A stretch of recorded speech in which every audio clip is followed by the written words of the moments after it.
Hello and welcome to Next God Creation. Today we are going to explore the color match tool. I bet you've never heard about it in Photoshop, right? Before you run away, stick to this video to the end. So instead of using the color balance to match your colors like this, sliding bars like this, I have a simple solution for you. Just delete the color balance. So before you start, right click on your image that you want to color balance with your background, then simple rasterize the image.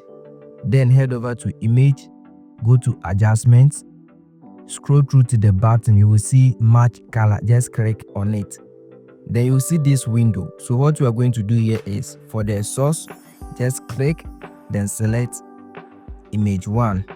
Then for the layer, we are now going to select the image that we want our color to be matched with. So if you look at the background, it is Marathai banner. So for the layer, I'll I'll click, then select the Marathai banner.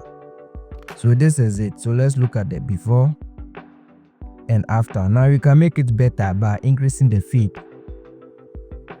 and increasing the luminance to a bit. So luminance means color. So now you've simply matched our image with our background. This is useful especially in the case of picture manipulation. So this is the before and after. So let's look at another image.